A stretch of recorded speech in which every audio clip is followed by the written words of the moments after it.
नमस्कार। नमस्कार जी। कहते हैं कि दीपक स्वयं जलकर दूसरों को प्रकाशमान करता है। और अगर इस दीपक की बात करें तो एक ऐसे ही दीपक आज हमारे साथ मौजूद है जिन्होंने सिर्फ शिक्षा के क्षेत्र में नए नए आयाम स्थापित नहीं किए, बल्कि समाज के अंदर भी जो पहल कर जागरूकता के साथ जो है सामाजिक कार्यों में भी अपनी भूमिका निभाई है। तो आप देख सकते हैं मेरे साथ मौजूद है 60 साल तक बच्चों को शिक्षित कर रिटायरमेंट हो चुके हैं, और रिटायरमेंट होने के बाद भी स्कूल में जा रहे हैं। शिक्षा का जो जुनून है वो कहीं कम नहीं हुआ है, बल्कि रिटायरमेंट होने के बाद सरकार की सेवानिवृत्ति लेने के बाद भी आज भी स्कूल में जाते हैं, बच्चों को शिक्षित करते हैं। जी हाँ, ये सुनने में शायद आपको अजीब लगता होगा, क्योंकि बहुत कम ऐसे अध्यापक होते हैं जो रिटायरमेंट होने के बाद में भी जो है वो बच्चों के प्रति इस प्रकार की भावना, बच्चों को शिक्षित करने के लिए इस प्रकार की जो एक लालसा है वो इनके दिल में है। तो मेरे साथ मौजूद है आज अशोक कुमार जी, जो ग्राम पंचायत 6P के राजकीय उच्च माध्यमिक विद्यालय से रिटायरमेंट हुए हैं। इनसे हम पूरी जानकारी लेंगे कि आखिर कब सर्विस लगे और किस प्रकार से समाज के अंदर जो इन्होंने अनेकों कार्य किए हैं और इस भावना को कैसे जागृत रखा है। तो गुरुजी, सबसे पहले तो स्वागत है आपका। बहुत बहुत धन्यवाद। गुरुजी, हमारे दर्शकों को सबसे पहले पूरा परिचय दीजिए। मेरा नाम अशोक कुमार है और मैं अलवर जिले के नीमराना तहसील के गांव का ऐसा का रहने वाला हूं। और फादर सुल्तान सिंह थे जो 1966 में सिरोही में पहले गवर्नमेंट कॉलेज में राजकीय महाविद्यालय में लेक्चरर की पोस्ट पर लगे थे। गांव के पहले लेक्चरर बने थे। उसके बाद में मेरा 1966 में जन्म हुआ था 14 जनवरी को। उसके बाद में फिर मैंने पहली शुरुआती शिक्षा मैंने की गांव से का ऐसा तहसील बहरोड, जो अब वर्तमान में तहसील नीमराना बन गई है, ठीक है, अलवर से वहाँ की। और दूसरी के लिए फिर मेरे फादर डीडवाना में लेक्चर थे, वहाँ चले गए। डीडवाना में उन्होंने दूसरी क्लास मैंने वहाँ से की। फिर तीसरी चौथी के लिए मैं वापस अपने गाँव का ऐसा तहसील बहरोड में वापस की। और 5वीं के लिए फादर गवर्नमेंट कॉलेज बाड़मेर में लेक्चरर थे, तो वहाँ चला गया। वहाँ से मैंने 5वीं कक्षा पास की। उसके बाद में वहाँ से नागौर में उनका ट्रांसफ़र होने पर मैं 6ठी 7वीं 8वीं सेठ के सल्लाल काकरिया स्कूल में वहाँ 6ठी 7वीं 8वीं वहाँ से पास की। उनके बाद उनका चयन हो गया 1976 में RPS में चयन हो गया DSP में। तो ट्रेनिंग के लिए वो आगे थे यहाँ पर जयपुर में नेहरू नगर पुलिस अकादमी में। उसके बाद हम यहाँ पर आ गए। यहाँ हमने शास्त्री नगर में क्वार्टर लिया किराए पे। फादर ट्रेनिंग करते थे। जब मैंने उसके बाद में यहाँ पर 9th में क्लास में दरबार सीनियर सेकेंडरी स्कूल में एडमिशन लिया। वहाँ से 9वीं 10वीं यहाँ से पास की मैंने। और उसके बाद 11वीं के लिए मैं कोटा चला गया, राजकीय भीमगंज मंडी कोटा में। वहाँ से 11वीं पास वहाँ से भी किए मैंने। उसके बाद में मैंने फिर 12वीं होती नहीं थी उस समय, first year second year third year थी, वो मैंने प्राइवेट खुद अपने प्राइवेट कॉलेज से की है। और उस बाद 1984 में बाड़मेर चले गए थे। वहाँ से मैं कॉलेज से मैंने 1 साल पेपर वहाँ दिए कॉलेज में। वैसे जाता था प्राइवेट, तो फॉर्म भरा हुआ था। उसके बाद में BA फाइनल मैंने यहाँ से की है, सुबोध कॉलेज है ना जयपुर में, वहाँ से की है। BA प्राइवेट की अध्ययन किया, मतलब BA पास की। और उसके बाद में अनुसूचित जाति निगम में जो जयपुर की तरफ से मेरा फार्म भरा गया था, तो BSTC में मेरा एडमिशन हो गया नवलगढ़। ये BSTC के अंदर मेरा एडमिशन हो गया। वहाँ से हमने उसके द्वारा की। और वहाँ उस समय हमें 200 रुपये स्टाइपेंड दिया जाता था। 86 की बात है, 86 की बात है ये। 200 रुपये मिलता था। अच्छा, SC के जो थे ना अनुसूचित निगम की तरफ से 200 रुपये खर्चा भी दिया जाता था एक्स्ट्रा से। हाँ। तब हमने वहाँ पर 2 साल तक BSTC कोर्स किया। कोर्स करने के बाद में मैं नवलगढ़ मेरे अंकल थे श्री राम चौड़िया जो RS थे, वहाँ पर थे। बिल्कुल, उनके सानिध्य में वहाँ मैंने कोर्स किया रहते हुए। और वो कहते थे पोदार स्कूल में आपको टीचर लगाएंगे वहाँ पर प्राइवेट में। तो वहाँ नहीं लगाया। थोड़े दिनों बाद में मेरे कह दिया कि रायसेन में आ जाओ। वहाँ प्रधान जी कह रहे कि वहाँ उसमें प्रधान को पावर था। अच्छा, कांग्रेस का राज होता था। हाँ जी, बिल्कुल। 80 में जब उनको बोले वहाँ लगाएंगे 5 स्कूल में आपको टीचर लगा देंगे पंचायत में, तो मैं इधर आ गया। या पंचायत में जो कुछ है ना वो जिला परिषद की तरफ से नहीं होते थे, पहले पंचायत को पावर था, प्रधान। इन्होंने मेरे को 5 स्कूल में नियुक्ति करवा दिया था। तो उसके बाद जब से अस्थायी रहे और 12/12/1988 को जिला परिषद के द्वारा हमारे को चयनित कर लिया गया। उसमें जिला परिषद से मान लिया गया था। ठीक है। और फिर यहाँ रायसिंगर में पंचायत समिति में। और उसके बाद में मैं शिक्षा विभाग में मेरा आ गया था 29/10/2000 29/10/1996 को मेरे को शिक्षा विभाग में चयन हो गया। तो पंचायत समिति छोड़ के मैं 10 KSD स्कूल में, वहाँ पर उच्च प्राथमिक स्कूल था, वहाँ पर रहा। उसके बाद वहाँ से मैंने फार्म भरा, वहाँ लोगों की मेरे इतना स्नेह मिला कि 200 लोगों ने मेरे कागज़ फाइल लगाई, साइन किए, बोले आप स्कूल को 8वीं का बढ़ाओ।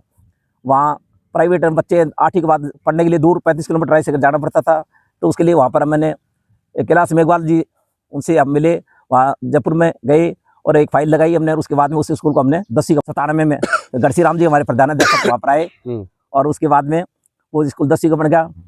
वहाँ से 99 में मेरा ट्रांसफ़र होकर मैं इधर आ गया। राजकीय उच्च प्राथमिक विद्यालय 5-8 में नियुक्त हो गई थी, 10 साल वहाँ पर रहा। उस स्कूल के लिए हमने बहुत अच्छा प्रयास किया। पहले 4 दीवारी नहीं थी, 5 बीघा में स्कूल बना था। उसके लिए हमने विजय लक्ष्मी को कहा, उन्होंने वादे के अनुसार चुनाव जीतने के बाद में वो 4 दीवारी बनाई। आज स्कूल वो देख लो 12वीं तक का है, सीनियर स्कूल बन चुका है हमारे प्रयास से। और वहाँ मोटर राम जी सरपंच के द्वारा हमने प्रयास लगाया था, तो उसमें ये स्कूल जब तो बड़ा नहीं था, 2 PGM को बढ़ा दिया था सीनियर स्कूल, और इसको अब बढ़ाया गया, वो सीनियर हो गया। और उसके बाद वहाँ से मेरा ट्रांसफ़र हो गया था, वापस मोकमाड़ा हो गया था। मोकमाड़ा 10वीं स्कूल में 12वीं स्कूल हो गया था, वहाँ से मैं कुछ रहा। मेरे 2015 में वहाँ से मेरा प्रमोशन होकर 19 NP वरिष्ठ अध्यापक पोस्ट पर लगाया गया था, सामाजिक ज्ञान पे 19 NP 10वीं स्कूल में। मगर सरकार ने कुछ दिनों के बाद में उसको वापस हमारे को वो कर दिए, उसमें L2 में मान लिया, और वो प्रमोशन नहीं, स्थायी नहीं माना गया। तो उसके बाद में L2 में रहते हुए वहाँ से मेरा ट्रांसफ़र होके वापस मैं इधर आ गया था, अपने खोखरावाली में लगा दिया गया था। श्री राम जी उन्होंने कहा था, तो उसको मेरे को यहाँ करवाया था, यहाँ पर खोखरावाली राजकीय उच्च माध्यमिक विद्यालय में लगा।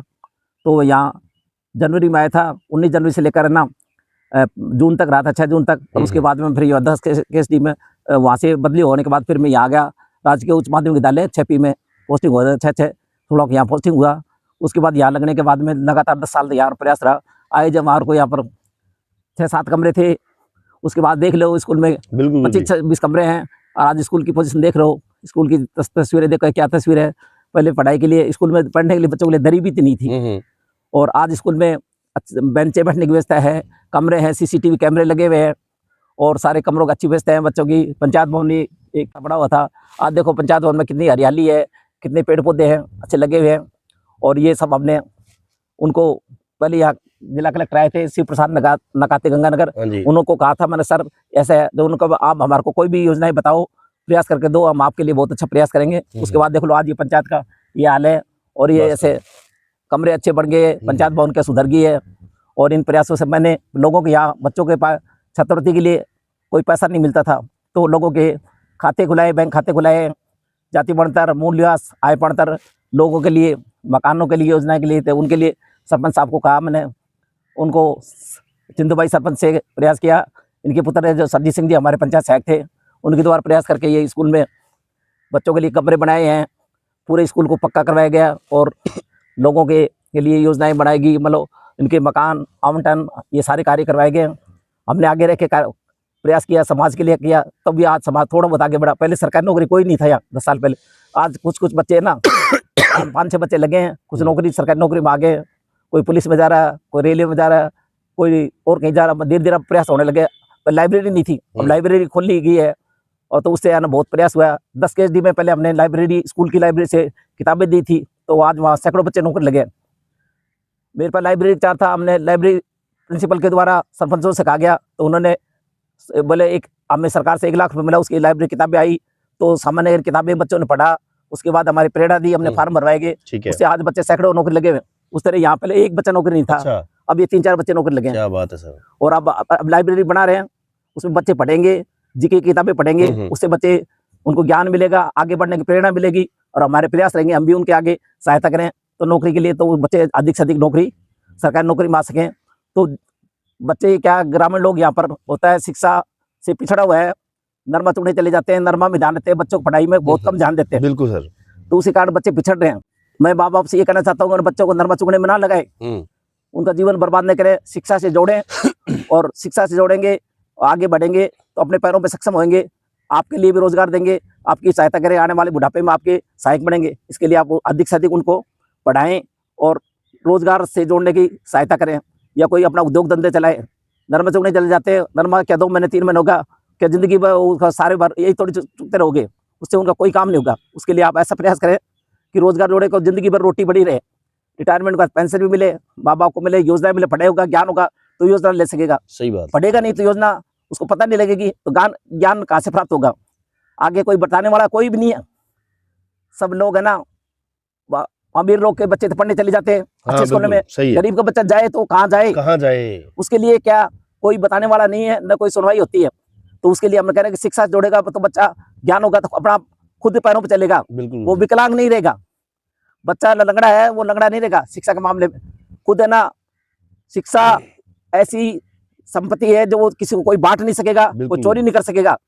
और शेरनी की तरह दूध पीता है जैसे वो धारते हैं, उस हिसाब से वो बच्चा बहुत मजबूत बन जाएगा। उसके कारण वो बच्चा आगे रोजगार करेगा तो अपने गांव का नाम रोशन होगा, देश का नाम रोशन होगा, और सभी उसको रिश्तेदार भी उसका आदर करेंगे, सम्मान करेंगे। उसके लिए बच्चों को अधिक से अधिक शिक्षा से जोड़ना है।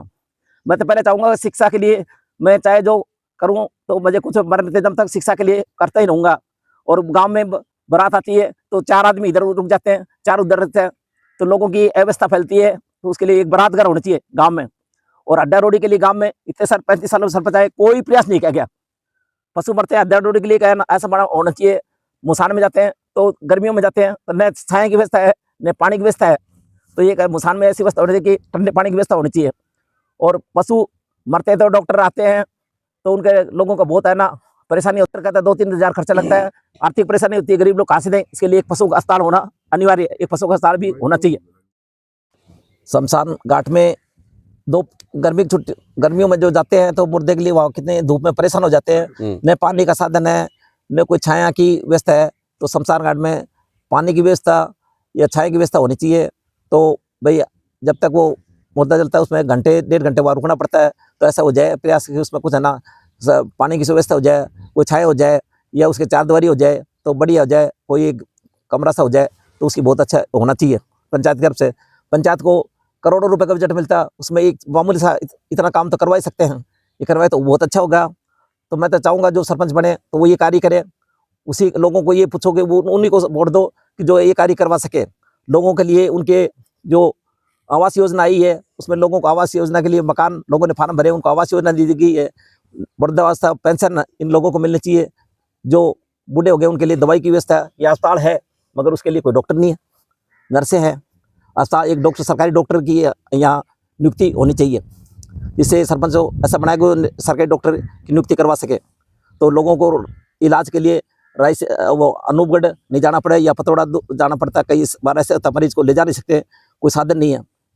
स्कूल के में दूर दूर से बच्चे आते हैं, उनके लिए एक ऐसी व्यवस्था होनी चाहिए साधन यातायात का, बच्चे समय पर स्कूल आ सकें और समय से स्कूल जा सकें। 5वीं के लिए हमने प्रयास किया था 3P ग्राम पंचायत के लिए कि स्कूल 8 ही का बनना चाहिए। इतना बड़ा 4 द्वारी स्कूल है और कमरे कम है, तो कुछ कमरे बन जाए, 7-8 कमरे बन जाए तो वहाँ अलग पंचायत बना दी गई है। और उसके लिए हमें आवेदन दिया हुआ है।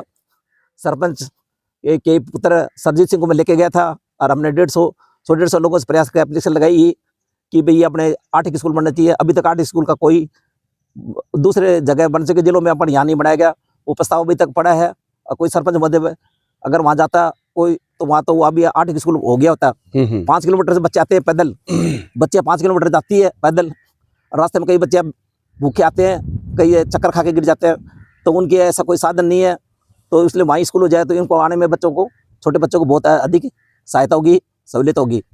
तो वहाँ एक 4K में हमने प्रस्ताव लगाया था कि स्कूल है ना 8 ही बनना चाहिए। 4K 5-6 किलोमीटर पड़ जाता है, प्राइमरी के बच्चे उसके बाद यहाँ पढ़ने आते हैं और दूर तक कोई साधन नहीं है। तो उसके लिए कोई यातायात के लिए था। जब वहाँ से एक टेम्पो वाले लेकर आता था, उससे एक्सीडेंट हो गया, वो खुद मारा जा चुका है और उसका ऑटो रिक्शा थाने में पड़ा है। अच्छा। जो एक्सीडेंट हो गया था ना, चिंद्रपाल आते थे, तो वहाँ से उन बच्चों को लाने जाने कोई साधन नहीं है। बच्चे साइकिलों पाते हैं, ऑन रोड पाते हैं, तो एक्सीडेंट का खतरा होता है। तो कोई ऐसे बस का साधन हो जाए या प्राइवेट कोई टेम्पो कोई आने के लिए वो होना चाहिए, जिससे कि वो बच्चे आने जाने में उनकी सुविधा हो सके। और गाँव में बारात आती है तो उसके लिए धर्मशाला हो, जिसमें पानी की व्यवस्था हो, शौचालय हो और लाइट की व्यवस्था हो। ऐसा हो जाए तो बारात की इधर उधर घरों में रुकती है तो लोग आपस में व्यवस्थित होते हैं और लोगों को परेशानी होती है। तो बारात का अलग ही हो जाए, तो एक बारात घर बन जाए, धर्मशाला हो जाए। एक जिम के लिए कहा था सरपंच साहब ने, जिम बनवाएंगे, अभी तक तो बना नहीं, आगे देखो क्या होता है, बनता है या नहीं। प्रस्ताव रखा हुआ था कि जिम बनेगा अपने गाँव में।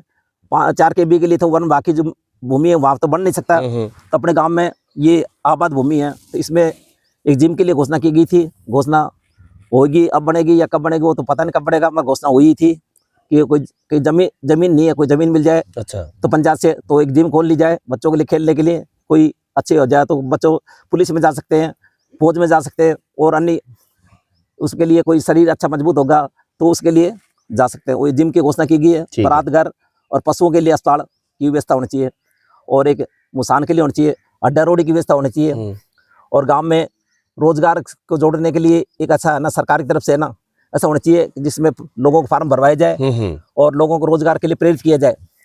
वो योजना के लिए कोई अच्छा प्रशिक्षित है ना व्यक्ति लगाया जाए जो उसको जो इसके सही तरीके से डॉक्यूमेंट्स बना सके और उनके लिए प्रस्ताव वो फार्म भरवा सके, ऑनलाइन करवा सके। ऐसा एक सेंटर बनाया जाए जिसमें रोजगार का सर्जन केंद्र बनना चाहिए, सरकार की तरफ से हो। तो ये पंचायत में हो तो वही ऐसी पंचायत को, उस पंचायत को सही रूप से एक अच्छी पंचायत माना जाएगा। तो इस तरह मैं चाहता हूँ कि ऐसा सरपंच बने, लोग ऐसे लोगों को चुने, पढ़े लिखे शिक्षित लोग को सरपंच बनाए कि वो ये योजनाएं को पूरा कर सके और गांव की भलाई हो और गांव के लिए अच्छे लोगों को रोजगार से जोड़े और गांव में भौतिक सुविधाएं बने और लोगों को आर्थिक जो 10 चीज कमजोर उनको आर्थिक से समृद्ध लाया जा सके, तो उसके लिए प्रयास करें। उस सरपंच को वोट दें। धन्यवाद। विकास हो और सभी लोग रोजगार से जुड़े और अच्छा इसको ऐसी पंचायत है कि लोग दूर से देखने आए कि ये पंचायत है, दूर दूर से देखने के लिए एक दर्शनीय स्थान बन जाए पंचायत, ऐसा होना चाहिए। बहुत बहुत धन्यवाद गुरु जी।